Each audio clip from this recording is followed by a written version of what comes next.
Hello everyone. In this video, we'll take up the next group of the algae, that is the RHODOPHYCEAE, and this is the last group of the algae. So we have already seen the chlorophyceae, phaeophyceae. Chlorophyceae, which is the green algae, phaeophyceae, which is the brown algae, and this RHODOPHYCEAE is red algae. RHODOPHYCEAE is called as the red algae.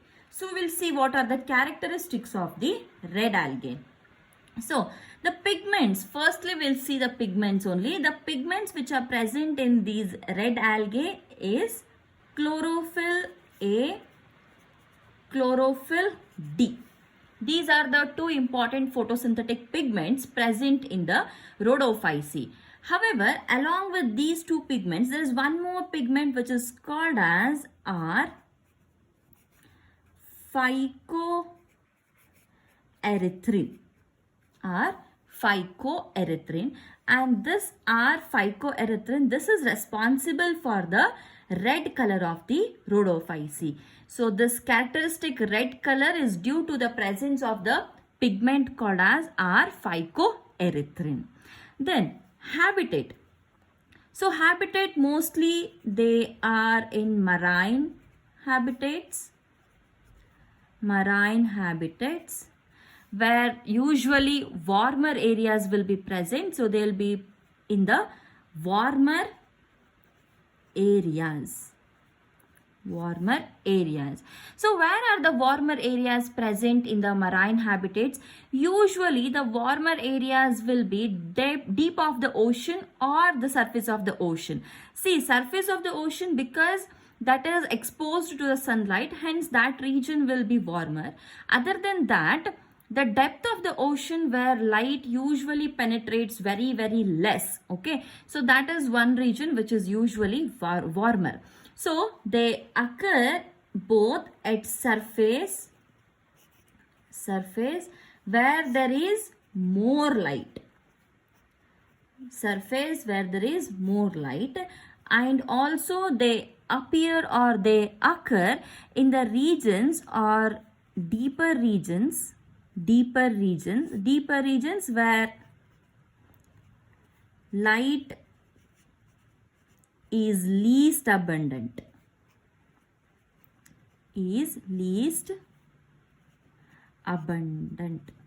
or least available. So these are the two regions where we will be able to see these RHODOPHYCEAE members. And then one more very important, the body structure. So they are usually multicellular.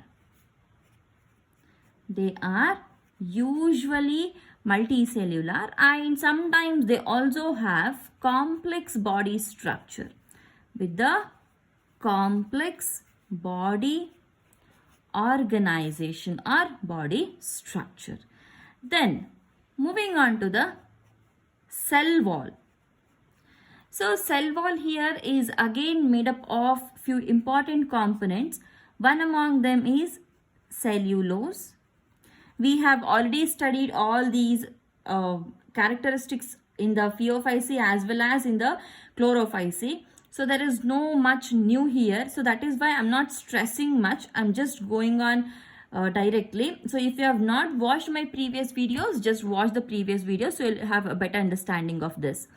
So cellulose, pectin, and some hydrocolloids like agar, keratin, and etc. Okay, so the cell wall is made up of cellulose, pectin, and some hydrocolloids like agar, keratin, and etc. Then storage material or food is being stored in what granules or what structures. In case of the chlorophyceae, it was pyronoids. In case of the phaeophyceae, we had seen it was mannitol or laminarin, isn't it? So here the food is stored in the form of Floridian starch. It is stored in the form of Floridian starch. And as I had already mentioned in the previous video, definitely it will be starch only because the photosynthesis is happening here. Then reproduction. Reproduction, very, very important. However, the vegetative reproduction, we already know the vegetative reproduction is by fragmentation. Again, I'm repeating, I'm directly moving on to the terminologies because we have already seen each and every fragmentation, each and every part as well as every terminology in our previous videos. That is in case of the Phaeophyceae as well as in case of the Chlorophyceae. So that is why I'm directly writing the terminologies. Please watch my previous videos for the explanation. So vegetative reproduction, it is mainly by the fragmentation, and however the asexual reproduction, that is by non-motile spores. So you have to remember something here. In case of the Chlorophyceae, the asexual reproduction was by flagellated zoospores. In case of the Phaeophyceae also, the asexual reproduction was by biflagellated zoospores, isn't it? But in case of the RHODOPHYCEAE, the asexual reproduction is by non-motile spores. So Chlorophyceae, Phaeophyceae, it was by motile spores, and here it is by non-motile spores. In case of the sexual reproduction,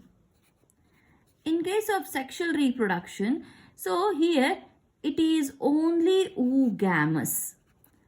So in case of the Chlorophyceae and Phaeophyceae, both isogamous and anisogamous were also there. Along with that, oogamous was also there. So altogether, we had three modes of the sexual reproduction, or the gametes fusion was happening in the three ways. That is isogamous, anisogamous and oogamous. So here we have only oogamous. And what is this oogamous type? Oogamous is wherein we have one male gamete and one female gamete. So male gamete is usually small. It is usually small and it can be motile or non-motile. Whereas the female gamete is a large gamete. In case of the RHODOPHYCEAE, here the male gamete is usually non-motile. However, female gamete is always non-motile, isn't it?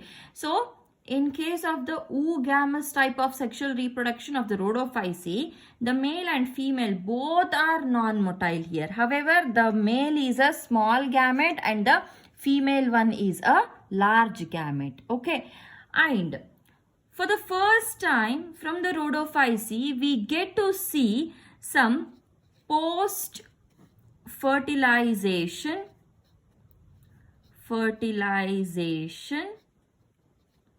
developments. Post-fertilization developments.